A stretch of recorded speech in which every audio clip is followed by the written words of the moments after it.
আজকে নিয়ে এসেছি আরও একটি গুরুত্বপূর্ণ ভিডিও, যেটি তোমাদের সাহায্য করবে centre teacher eligibility test, WB upper primary TET এবং প্রাইমারি টেটের মতন গুরুত্বপূর্ণ পরীক্ষার জন্য। সর্বমোট এই বিষয়টির উপর মোট 30 নম্বরের প্রশ্ন আসে। অত্যন্ত গুরুত্বপূর্ণ হবে, যার মধ্যে থাকে 15 নম্বর গ্রামার এবং কম্প্রিহেনশনের উপর, এছাড়া প্যাডাগোজির উপর থাকে আনুমানিক 15 নম্বর। টোটাল থেকে 30 নম্বরের উপর প্রশ্ন হয় টেট পরীক্ষার জন্য। তো সি টেট বা ত্রিপুরা টেট বা ঝাড়খণ্ড টেটে যে প্রশ্নগুলি এসেছিল পূর্ববর্তী বছরে, সেই প্রশ্নগুলি নিয়ে আলোচনা করেছি, অথবা সেরকম ধাঁচের অন্যান্য প্রশ্ন নিয়ে আলোচনা করেছি আজকের এই ভিডিওতে, যেখানে থাকছে বাংলা প্যাডাগোজি অর্থাৎ বাংলা ভাষা শিক্ষণ থেকে গুরুত্বপূর্ণ কিছু প্রশ্ন উত্তর। আরেকটি কথা বন্ধুরা, এর আগে 1 নম্বর সেটে আমি বাংলা ভাষা শিক্ষণের অর্থাৎ বাংলা প্যাডাগোজি থেকে বেশ কিছু গুরুত্বপূর্ণ প্রশ্ন দিয়েছি। তোমরা যারা সেই ভিডিওটি দেখতে পারোনি তারা অবশ্যই ডেসক্রিপশন বক্সে সেই লিঙ্কটি পেয়ে যাবে, সেখানে ক্লিক করে সেই ভিডিওটি দেখে নেবে, তাহলে আমার মনে হয় সেটি আরও হেল্পফুল হবে তোমাদের জন্য। আর আজকের ভিডিওটি সকলকে দেখার জন্য অনুরোধ করছি। 2026 সালে আপার প্রাইমারি টেট এবং সি টেটের মতন গুরুত্বপূর্ণ কিছু পরীক্ষা হতে চলেছে, এটুকু আমরা জানি।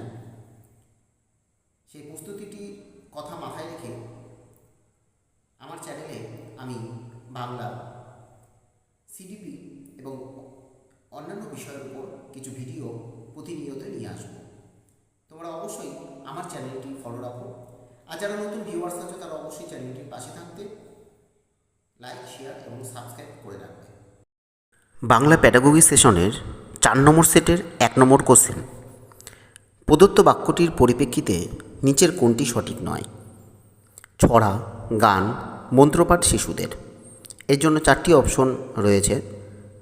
শব্দ তালিকা বিস্তারের পন্থা, বি শব্দ মুখস্থ এবং বাক্য গঠনের পন্থা, সি উচ্চারণ অভ্যাসের পন্থা, ডি অভিব্যক্তির প্রকাশ ও বাক্যের ছন্দের বিকাশমূলক পন্থা। কোনটি হচ্ছে এই প্রশ্নের উত্তর? ছড়া, গান, মন্ত্রপাঠ শিশুদের ক্ষেত্রে কোনটি সঠিক নয়? শব্দ তালিকা বিস্তারের পন্থা এটি নয়। ছড়া, গান, মন্ত্রপাঠ শিশুদের শব্দ মুখস্থ করতে হবে, উচ্চারণগত অভ্যাসের একটা পন্থা তৈরি হতে পারে, এবং এর মধ্য দিয়ে শিশুদের অভিব্যক্তির প্রকাশ বা বাক্যের ছন্দের একটা ব্যবহার তারা করতে পারে। সে ব্যতিক্রম রয়েছে 1 নম্বর অপশন, শব্দ তালিকা বিস্তারের পন্থা। এরপর কোশ্চেন নাম্বার 2, প্রাথমিক স্তরের লাইব্রেরি ব্যবহার সম্পর্কে নিচের কোনটি সঠিক নয়? লাইব্রেরি কখনো বই সংগ্রহের স্থান হিসেবে দেখা উচিত নয়, বরং এ শিশু সাহিত্যের বিভিন্ন দিকে শিক্ষার্থীকে উন্মোচিত করা যেতে পারে, বি বই নিয়ে ব্যস্ত থাকার জন্য একটি সক্রিয় পরিবেশ হিসাবে, সি লাইব্রেরিতে শিক্ষকরা বয়স্করা পঠন আচরণের আদর্শ হতে পারেন, ডি লাইব্রেরিতে পাঠ্যপুস্তকের সরব পাঠ সর্বশ্রেষ্ঠ কাজ হতে পারে। তাহলে কোনটি হবে এই প্রশ্নের উত্তর? প্রাথমিক স্তরে লাইব্রেরি ব্যবহারের ক্ষেত্রে কোনটি সঠিক নয়? সঠিক নয় হয়ে যাচ্ছে ডি নম্বর অপশন, লাইব্রেরিতে পাঠ্যপুস্তক সরব পাঠ সর্বশ্রেষ্ঠ কাজ হতে পারে, এটা কখনোই নয়, সঠিক নয়। এছাড়া এবিসি 3টি সঠিক রয়েছে। এরপর কোশ্চেন নাম্বার 3, সাক্ষরতা অর্জনে নিচের কোনটি প্রধান ভূমিকা থাকে? এ ধ্বনিতাত্ত্বিক সচেতনতা বা সাবলীলতা, বি দৃশ্য শব্দ তালিকায় বিন্যাস স্বীকৃতিকরণ, সি পাঠোদ্ধার এবং ভাষা পরীক্ষণ, ডি সঠিকতা ও ধ্বনিভিত্তিক পরীক্ষণ। কোনটি হচ্ছে এই প্রশ্নের উত্তর? সাক্ষরতা অর্জনের ক্ষেত্রে পাঠোদ্ধার এবং ভাষা পরীক্ষণ এটি সঠিক রয়েছে, সি নম্বর অপশন। এরপর রয়েছে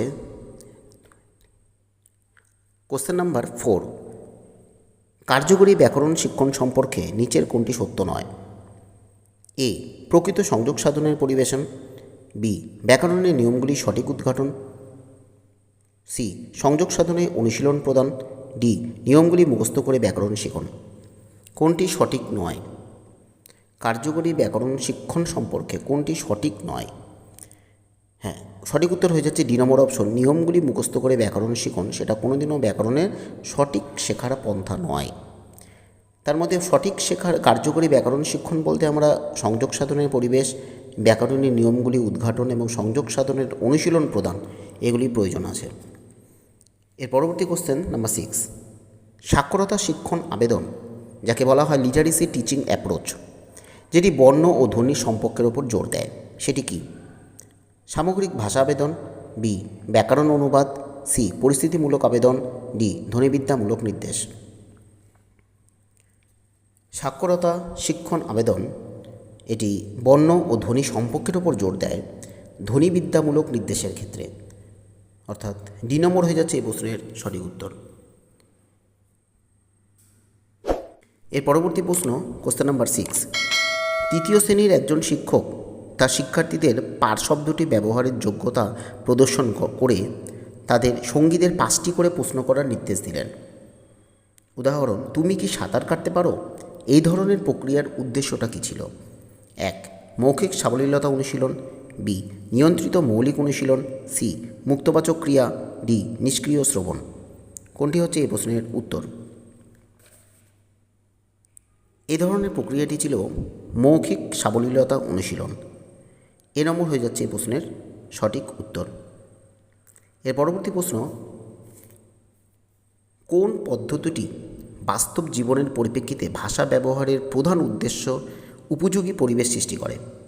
এ সহজাত আবেদন, বি সংযোগকারী আবেদন, সি প্রত্যক্ষ পদ্ধতি, ডি শ্রাব্য ভাষাতাত্ত্বিক পদ্ধতি।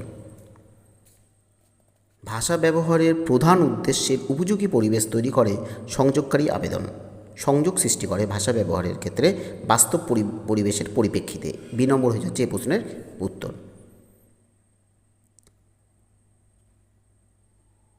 এর পরবর্তী প্রশ্ন রয়েছে, গঠনমূলক স্তরে শিশুরা শিখনের অনেক বেশি ব্যস্ত থাকে যখন তারা এ শিক্ষিকার সাথে ছড়া গায়, বি ভিন্ন ভিন্ন অনুভূতি প্রয়োগ করে এবং সক্রিয়ভাবে হাতের ব্যবহার করে, সি তারা তাদের খাতায় অক্ষরগুলি নকল করে রাখে, ডি সূক্ষ্ম স্নায়বিক দক্ষতার বিকাশ সাধনই একমাত্র লক্ষ্য থাকে।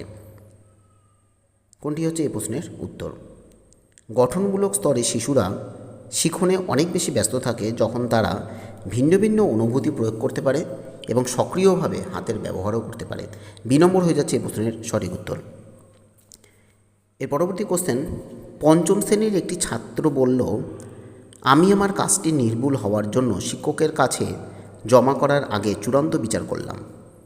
শিক্ষার্থীর লিখনের কোন স্তরে এই কাজটি করেছে? এর জন্য 4টি অপশন রয়েছে। খসড়া নির্মাণ যাকে বলা হয় ড্রাফটিং, পুনর্খসড়া নির্মাণ, রিড্রাফটিং, প্রুফ রিডিং, সহপাঠী মূল্যায়ন, পেয়ার এভালুয়েশন। কোনটি হচ্ছে এই প্রশ্নের উত্তর? পঞ্চম শ্রেণীর ছাত্রটি বলল, আমি আমার কাজটি নির্ভুল হওয়ার আগে শিক্ষকের কাছে জমা করার আগে চূড়ান্ত বিচার করলাম। এক্ষেত্রে শিক্ষার্থী লিখনের কোন স্তরে কাজ করছে? এক্ষেত্রে শিক্ষকের কাছে তার লেখাটি নির্ভুল রয়েছে কিনা চূড়ান্ত বিচার করার জন্য প্রুফ রিডিংয়ের কাজ করছে। সি নম্বর হচ্ছে এই প্রশ্নের উত্তর। এর পরবর্তী প্রশ্ন, সর্বার্থ সাধক অভ্যর্থনামূলক এবং আনন্দপূর্ণ পরিবেশ সৃষ্টি করতে যেটি জাতীয় পাঠ্যক্রম নীতির ন্যাশনাল কারিকুলাম ফ্রেমওয়ার্ক NCF রূপরেখা অনুযায়ী দক্ষতা অর্জনের প্রতিটি শিশুর অংশগ্রহণকে সমর্থন করে, সেটি সর্বশ্রেষ্ঠ হতে পারে। 4টি অপশন আছে। এ গরমের বাইরে কার্যক্রমকে উপেক্ষা করার জন্য গৃহ অভ্যন্তরীণ কার্যপ্রক্রিয়া আয়োজন করা, বি শিক্ষার্থীর সুস্বাস্থ্য এবং ভালো হওয়ার উপর প্রধান গুরুত্ব দেওয়া, সি বিকাশের বিভিন্ন ক্ষেত্র থেকে শিশুদের কাজগুলি প্রদর্শন করা, ডি রঙিন পরিবেশ সৃষ্টির জন্য শ্রেণীকক্ষ সুসজ্জিতকরণ। এই 4টি অপশনের মধ্যে কোনটি হচ্ছে এই প্রশ্নের সঠিক উত্তর? সর্বার্থ সাধক অভ্যর্থনামূলক আনন্দপূর্ণ পরিবেশ সৃষ্টি করতে জাতীয় পাঠ্যক্রম নীতির রূপরেখা দক্ষতা অর্জনের প্রতিটি শিশুর অংশগ্রহণকে সমর্থন করে, এটি বিকাশের বিভিন্ন ক্ষেত্র থেকে শিশুদের কাজগুলি প্রদর্শন করছে। সি নম্বর হয়ে যাচ্ছে এই প্রশ্নের উত্তর।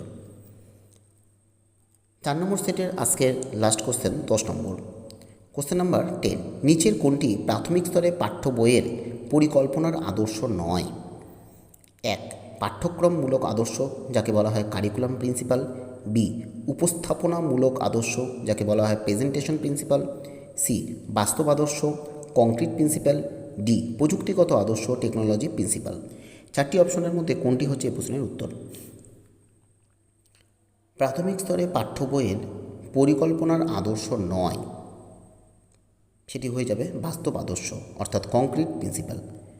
তাহলে প্রাথমিক স্তরে পাঠ্য বইয়ের মধ্যে যেটি পরিকল্পনা রূপে আদর্শায়িত থাকে সেটা হচ্ছে পাঠ্যক্রমমূলক আদর্শ থাকে, উপস্থাপনামূলক আদর্শ থাকে বইতে, এছাড়া প্রযুক্তিরও ব্যবহার করা হয়।